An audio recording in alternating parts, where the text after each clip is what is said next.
আসসালামু আলাইকুম। মুস্তাফিজুর রহমান স্বাগত জানাচ্ছি আজকের আন্তর্জাতিক খবর। ইরান এবং ইসরায়েল পরিস্থিতি নিয়ে জাতিসংঘ নিরাপত্তা পরিষদের শুক্রবারের বৈঠক পরিণত হয়েছিল এক উত্তপ্ত বাদানুবাদে।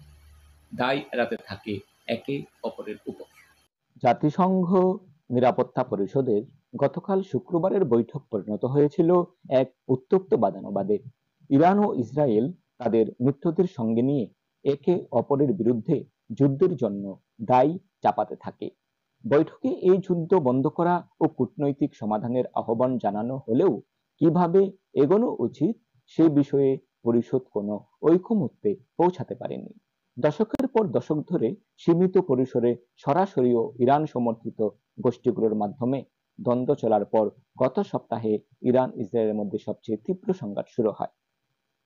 এতদিন চুপ করে থাকলেও অবশেষে যুক্তরাষ্ট্রকে হুঁশিয়ারি দিল হিজবুল্লাহ, নামছে ইরানের পক্ষে যুদ্ধেও।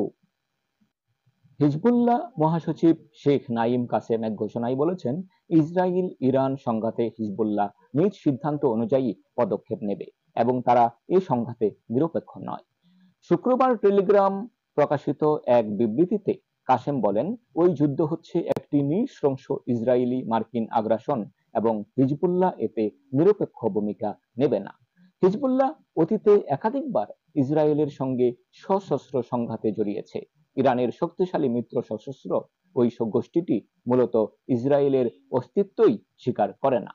অন্যদিকে যুক্তরাষ্ট্র, যুক্তরাজ্য ও ইসরায়েল সহ বহু দেশ হিজবুল্লাহকে সন্ত্রাসী সংগঠন হিসেবে তালিকাভুক্ত করেছে।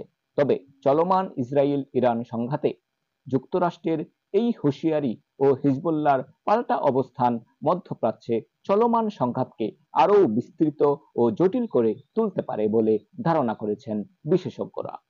আপনারা জেনে থাকবেন যে ইসরায়েল ইরান সংঘাত নবমতম দিনে এসে গড়িয়েছে এবং ইসরায়েলকে দাঁত ভাঙা জবাব দিয়ে যাচ্ছে ইরান। এবং ইসরায়েলি ভূখণ্ডে ক্ষেপণাস্ত্র ছোড়ার নতুন ভিডিও প্রকাশ করল ইরান।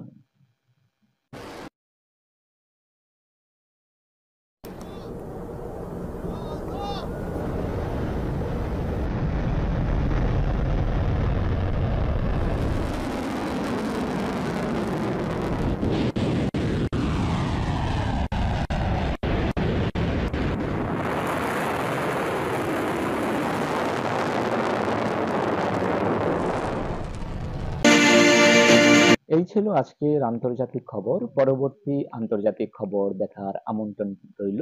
ধন্যবাদ সবাই।